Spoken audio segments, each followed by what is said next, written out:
안녕하세요. 담비입니다. 제가 책 함께 읽기를 시작하고 저희 지지자와 약속을 했습니다.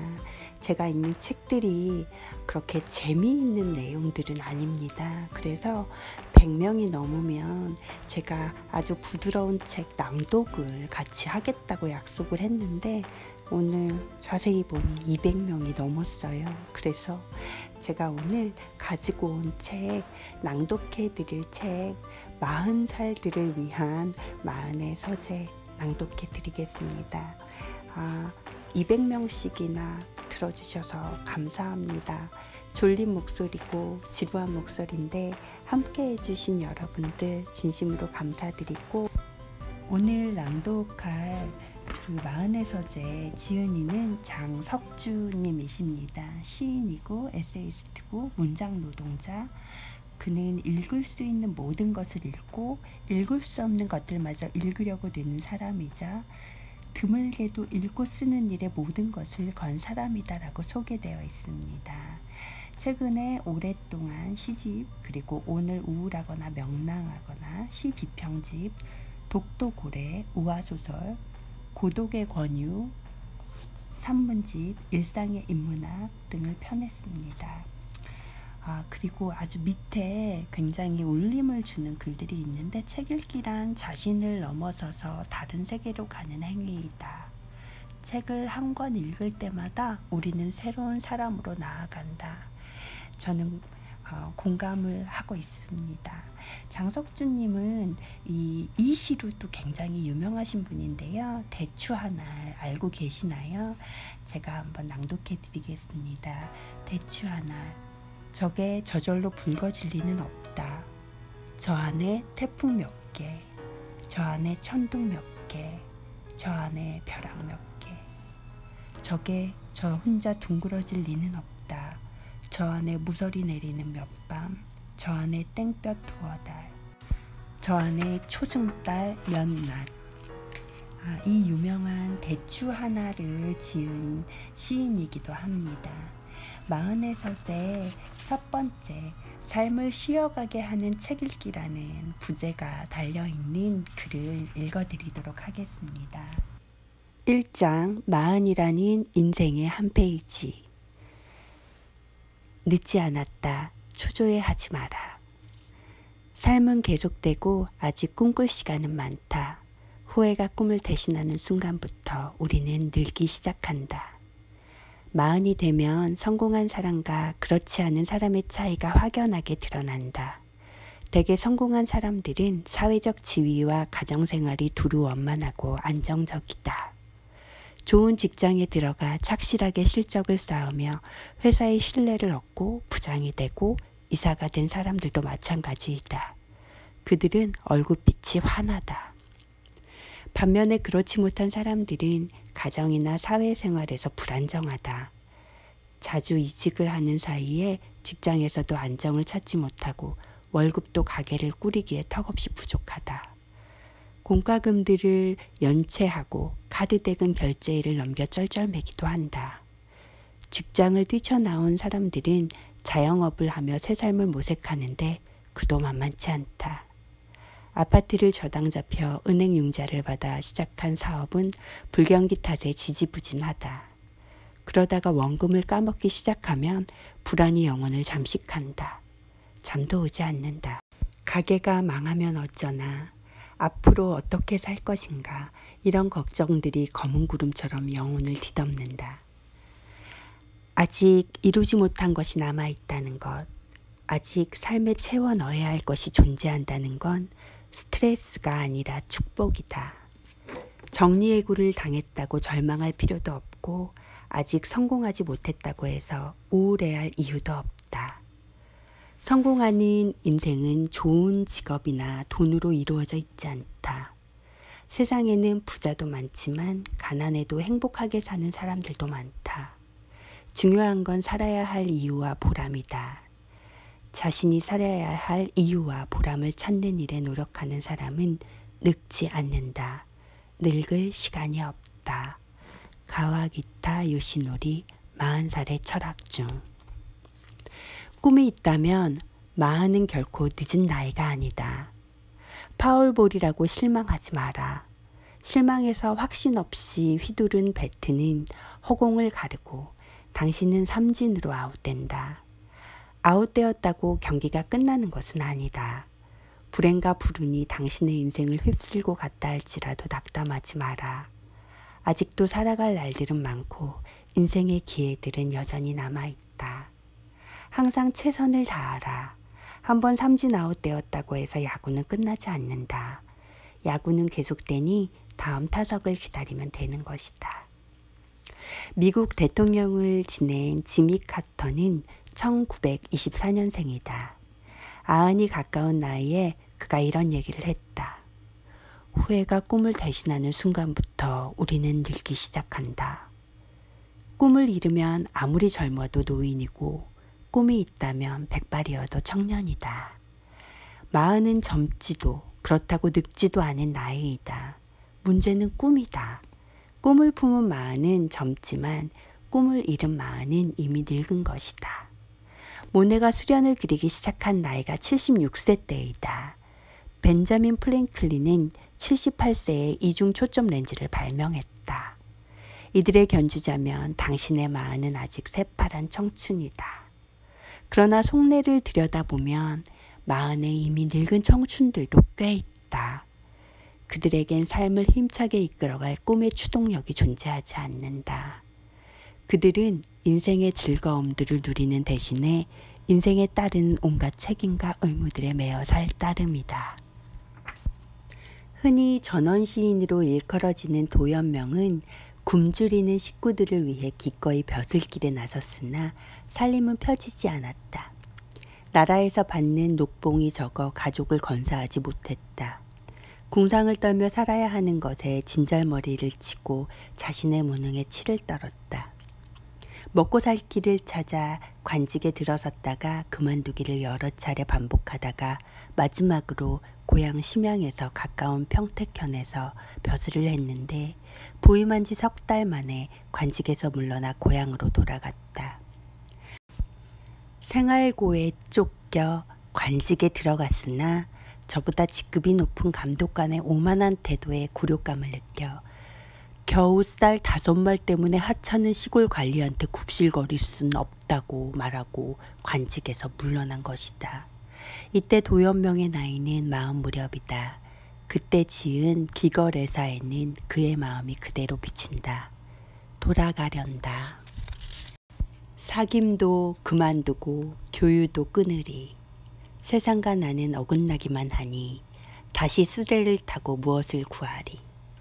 친척의 정다운 이야기를 기뻐하고 검은고와 책으로 시름을 사기리라. 이 시를 적은 뒤 그는 고향으로 돌아갔다. 그 뒤로 벼슬길에 나서지 않은 채 시골에 은둔하며 청경 우독의 생활을 이어갔다. 도연명은 비록 가난에서 벗어날 수는 없었지만 단순하고 소박하게 살며 진정으로 인생을 누렸다.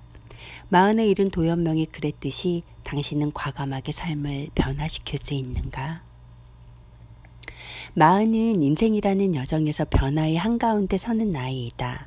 인생을 하루로 치자면 40은 오후 4시에 해당한다. 무언가를 새로 시작하기에는 늦은 감이 들고 그렇다고 아무것도 하지 않을 수도 없는 나이가 40이다. 젊음은 지나갔다. 40은 늙어감, 즉 노화를 받아들여야 하는 나이이다. 50이 되어 느끼는 노화는 이미 돌이킬 수 없다는 체념의 노화이고 30의 노화는 그저 강 건너 불구경이지만 40에는 노화라는 거스를 수 없는 변화의 한가운데 자리 잡고 있기 때문이기도 하다. 늙음은 생물학적 존재로서 피할 수 없는 현상이다. 피할 수 없다면 주저하지 말고 긍정하는 게 좋다. 사람들이 나이보다 더 빨리 늙고 삶의 생기를 잃어가는 이유 가운데 하나는 짊어진 짐이 너무 무겁기 때문이다. 자, 어떻게 할 것인가? 과감하게 인생의 짐들을 정리해야 한다. 불필요한 짐들은 덜어내고 단호하게 줄여야 한다. 이것은 쉬운 일이 아니다.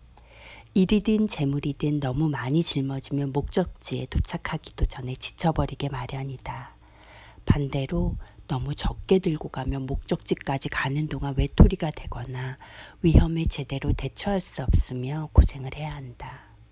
무엇이 더 중요하고 무엇이 덜 중요한지 결정해야 한다. 그것 없이는 도무지 살 수 없는 것들. 그게 남겨야 할 짐들이다. 짐을 가볍게 하라. 당신의 인생에 꼭 필요한 것들만 남기고 나머지는 과감하게 버려라. 짐을 가볍게 한다는 것은 제 손으로 삶을 정돈한다는 것, 외적 혼란으로부터 탈출한다는 것, 삶의 주된 목적과 무관한 많은 소유물을 포기하는 것이다. 여행의 이익은 단지 전혀 보지 못했던 것을 처음 보는 데 있는 게 아니고 완전히 새롭다고 할 수 있는 것이 이 세상에 있을까? 오히려 평소 낯익은 것, 이미 알고 있는 것처럼 생각하던 것에 경의를 느끼고 새롭게 다시 보는 데 있다. 우리의 일상생활은 행동적이어서 도착점 혹은 결과에만 관심이 있을 뿐 그 밖의 것, 도중의 것, 과정은 이미 알고 있는 것으로 전제되어 있다. 매일 습관적으로 출근하는 사람은 그날 집을 나와서 사무실까지 오는 동안에 그가 무엇을 했고 무엇을 만났는가를 아마도 생각해낼 수가 없을 것이다. 그러나 여행에서 우리는 순수하게 관상적으로 될 수가 있다. 여행하는 사람은 행하는 자가 아니라 보는 사람인 것이다. 이와 같이 순수하게 관상적으로 됨으로써 평소 이미 알고 있는 것, 자명한 것이라고 전제하던 것에 대해서 우리는 새롭게 경이감을 느끼거나 호기심을 느낀다. 여행이 경험이며 교육인 것도 이 때문이다. 미키 기요시 어느 철학자가 보낸 편지 중 인생은 하나의 여정이다. 인생은 목적지보다 그 과정 자체가 소중하다. 인생을 여행과 겹쳐놓고 보면 그 의미가 한결같이 또렷하게 드러난다. 여행에서 만나는 낯설고 신기한 풍물들은 우리 호기심을 자극하고 내면의 경이감을 불러일으킨다. 낯선 것들도 자세히 들여다보면 어딘가 낯익은 데가 있다는 것을 느낄 수 있다. 여행의 경이로움은 낯선 현상으로 우리 앞에 나타난 낯익음이 불러일으키는 것이다. 그러니까 여행의 즐거움은 낯익은 것을 새롭게 보기를 함으로써 느끼는 즐거움이다. 동물들에게는 경이가 없다. 오로지 사람만이 경이를 느낀다. 더 많은 경이를 느끼는 사람이 더 풍요롭게 사는 사람이다. 경이는 예민한 감흥력이 있을 때 일어나는 마음의 파동이다. 모든 자명한 것에서 새롭게 경이감을 느낄 때 우리는 그만큼 더 행복해진다. 아직 여행은 절반쯤밖에 오지 않았다. 지금까지 여행이 행복하지 않았다고 주눅들지 마라. 인생에서 이루지 못한 것들에 대한 후회와 회함보다 이미 이룬 것들에 대한 보람과 뿌듯함을 더 가슴에 새겨라. 가슴을 쭉 펴고 앞을 내다보라. 마흔은 인생이라는 여정에서 딱 중간쯤에 해당한다. 마흔은 지나간 삶을 돌아봐야 할 때, 마흔은 앞으로 살아야 할 날들에 대한 새로운 계획을 짜야 할 때, 마흔은 결단을 해야 할 때, 마흔은 다시 공부를 시작해야 할 때, 마흔은 인간관계에 대해 신중하게 점검을 해야 할 때, 마흔은 열정을 다 지펴야 할 때, 마흔은 끝이 아니라 새로운 시작을 준비해야 할 때, 마흔은 이제 새로운 인생의 2막을 열어야 할 때이다. 인생의 1막은 끝났다. 인생 1막이 미흡했다고 마냥 후회하고만 있을 수 없다. 마음을 열고 인생 2막을 맞으라. 오늘 마흔의 언덕에 외로이 서 있는 당신을 위해 벤자민 프랭클린이 성공하는 인생을 위해 제안한 13가지의 규범을 소개한다. 프랭클린은 이것을 도덕적 완전함에 이르기 위한 담대하고 험난한 계획이라고 했다. 절제, 배부르도록 먹지 마라. 취하도록 마시지 마라. 침묵, 자신이나 타인에게 유익한 말만 하라. 쓸데없는 대화를 피하라. 규율, 모든 물건은 제자리에 두어라. 모든 일은 제때 하라. 결단, 해야 할 일은 실천할 것을 결심하고 결심한 일은 반드시 실행하라. 검약, 자신이나 남에게 이로운 일에만 돈을 써라. 쓸데없이 낭비하지 마라. 근면, 시간을 낭비하지 마라. 언제나 유익한 일을 하라. 불필요한 행동을 삼가라. 성실, 타인을 속여 상처를 주지 마라. 결백하고 공정하게 생각하라. 말할 때도 그렇게 하라. 정의. 타인을 모욕하거나 해야 할 일을 하지 않음으로써 타인의 이익을 해치지 마라. 중용. 극단을 피하고 당연하다고 생각되는 경우에도 화를 자제하라. 청결. 신체, 의복, 주택을 불결하게 하지 마라. 평온. 사소한 일이나 피할 수 없는 사고에 흥분하지 마라. 순결. 성관계는 건강과 자손을 위해서만 하라. 그로 인해 심신이 둔해지거나 약해지지 않도록 하고 자신이나 타인의 평화 혹은 명성에 해가 되지 않도록 하라. 겸양. 예수와 소크라테스를 본받으라. 윌리엄 파워스, 속도에서 깊이로 중. 이 목록들은 가치 있는 삶을 살려는 모든 사람에게 유익한 덕목들이 무엇인지를 보여준다. 절제, 침묵, 규율, 결단, 검약, 근면, 성실, 정의, 중용, 청결, 평온, 순결, 겸양. 우리가 인생을 살면서 귀에 딱지가 않도록 많이 들어온 것들이다. 새로울 것도 없지만 이것들이 우리 인생을 미혹에 빠지지 않고 꿋꿋하게 설 수 있도록 붙잡아둔다는 사실에는 변함이 없다. 프랭클린은 뒤늦게 이것들을 실천으로 옮기는 일이 만만치 않다는 사실을 깨달았다. 실천하기 어려운 턱없이 높은 수준의 덕목들이라고 여겨지는 몇 개는 느슨하게 수정하기도 했다. 하지만 일생 동안 이 덕목들에 충실하려고 노력했다. 프랭클린이 기자, 저술가, 과학자, 발명가, 공무원, 정치가로 성공한 삶을 살았던 것도 이 덕목을 실천하려는 노력 때문이다. 40. 당신의 인생 전성기는 아직 오지 않았다. 가장 좋은 것은 아직 오지 않았다. 가장 좋았으니까 아직 오지 않은 것이다. 가장 좋은 것은 조금 늦게 온다. 40은 이미 늦었다고 생각하는 사람에겐 늦은 나이지만 꿈을 가진 사람에겐 늦지 않았다. 지금 당장 시작하라. 당장 인생 전성기를 맞기 위한 마스터 플랜을 짜고 실천하라. 1장 40이라는 인생의 한 페이지. 늦지 않았다. 초조해하지 말아였습니다. 40대의 모든 분들 아직 늦지 않았으니 초조해하지 마시고요. 저와 함께 매 시간 행복을 선택하는 사람들로 그곳에 서 계셔 주실 거죠? 네, 담비였습니다. 감사합니다.